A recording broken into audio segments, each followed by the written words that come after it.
महाराष्ट्र क्रांती news, आवाज सर्वसामान्यांचा। सातपूर राज्यातील गॅस माफियांना मोठा इशारा। नाशिकच्या सातपूरमध्ये काळ्या बाजाराचा भांडाफोड, पुरवठा विभाग व पोलिसांची संयुक्त कारवाई।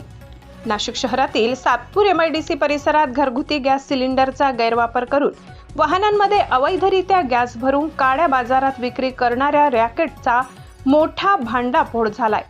पुरवठा विभागाने केलेल्या धाडसी कारवाईमुळे संपूर्ण राज्यात खळबळ उडाली आहे। देशभरात गॅस टंचाईची परिस्थिती असताना सातपूर औद्योगिक भागात सुरू असलेल्या या बेकायदेशीर प्रकारामुळे प्रशासन सतर्क झाले होते।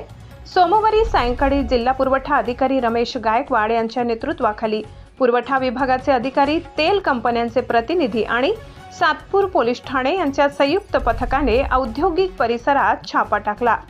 या कारवाई दरम्यान मोठ्या प्रमाणावर गॅस सिलेंडर, वाहनं आणि गॅस भरण्याची उपकरणे जप्त करण्यात आली। एकूण सुमारे 25,73,000 रुपयांचा मुद्देमाल हस्तगत करण्यात आलाय। या प्रकरणात गॅस एजन्सी चालकासह 7 संशयितांना ताब्यात घेण्यात आले असून त्यांच्यावर गुन्हे दाखल करण्यात आले आहेत, अशी माहिती वरिष्ठ पोलीस निरीक्षक प्रकाश अहिरे यांनी दिली। तपासादरम्यान आरोपींनी घरगुती गॅसचा गैरवापर करून वाहनांमध्ये गॅस भरत असल्याची कबुली दिली आहे। या प्रकरणी जीवनावश्यक वस्तू कायदा अंतर्गत गुन्हा नोंदवण्यात आला असून पुढील तपास सुरू आहे।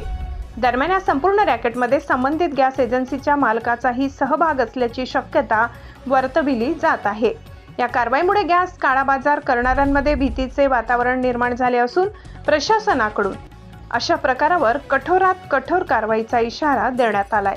महाराष्ट्र क्रांती न्यूज साठी मुख्य संपादक प्रकाश बागुल, सातपूर, नाशिक। दिनांक 16 मार्च 2026 रोजी नाशिक जिल्हाधिकारी कार्यालय व नाशिक पोलीस यांची संयुक्त कारवाई झाली। काल माहिती मिळाली प्रशासनाला की जे घरगुती गॅस सिलेंडर आहे त्याच्या काळ्या बाजारामध्ये मोठ्या प्रमाणात विक्री होत आहे। त्या अनुषंगाने जिल्हा पुरवठा अधिकारी प्रशांत सूर्यवंशी, सप्लाय इन्स्पेक्टर यांनी फिर्याद केलेली आहे। त्याप्रमाणे पोलीस स्वतः घटनास्थळी पोहोचले आणि त्यांनी जागेवरून 168 भरलेले सिलेंडर SPCL कंपनीचे, BPCL कंपनीचे आणि 300 सिलेंडर खाली टाके असलेले व 7 वाहने जप्त केलेले आहे। नेमकं काय सुरू होतं सर तिथे? याच्यामधून घरगुती गॅस सिलेंडर जे होते एका वाहनातून दुसऱ्या वाहनामध्ये भरण्याचा प्रकार सुरू होता आणि त्याच्यामध्ये ही वेळ केलेली आहे आणि ते जे आरोपी होते 7 आरोपी त्यांना पोलिसांनी ताब्यात घेतलेले आहे। कारवाई सुरू आहे।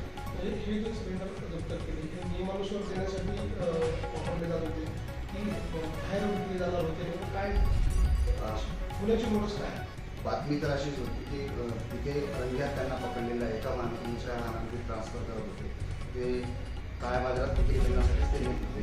अशामुळेच गुन्हा दाखल होऊन पुढील कारवाई करण्यात आली आहे। कुठल्या कलमांतर्गत गुन्हा दाखल झाला? पुढे काय याच्यामध्ये ECR जीवनावश्यक वस्तू प्रतिबंधक कायदा कलम 3 आणि 7 आणि 287 BNS प्रमाणे गुन्हा दाखल झालेला आहे। त्याच्यामध्ये आरोपी सर्व ताब्यात आहे आणि चौकशी करून पुढील कारवाई करण्यात येते। तर याच्यामध्ये जे आरोपी ते नेमके कोण? याची पाठवणी का? म्हणजे एजन्सी चालक असं अजून कोण आहे? एजन्सी चालक आहे, याच्यामध्ये काही मजूर लोक आहेत आणि अजून तपास सुरू आहे। याच्यामध्ये पुढे ज्यांचे सहभाग आढळेल त्या सर्वांना आम्ही याच्यामध्ये आरोपी करणार आहोत। कमर्शियल सिलेंडर आहे ते कुठे नेले जातात? कमर्शियल सिलेंडरची संख्या कमी आहे, 15 ते 20, आणि त्याची चौकशी सुरू होईल की ते कल्पना पुढे घेऊन जातो। काही चढादराने विक्री करत होते की काय? काळ्या बाजारामध्ये घेऊन जाणारे सिलेंडर आहेत तर चढा भावानेच त्याची विक्री होत असणार, याच्याबद्दल होत नाही। त्याप्रमाणे तपास सुरू आहे। अशाच नवनवीन बातम्या पाहण्यासाठी आमच्या महाराष्ट्र क्रांती न्यूज या YouTube चॅनलला लाईक करा, सबस्क्राईब करा आणि बेल आयकॉनला प्रेस करा।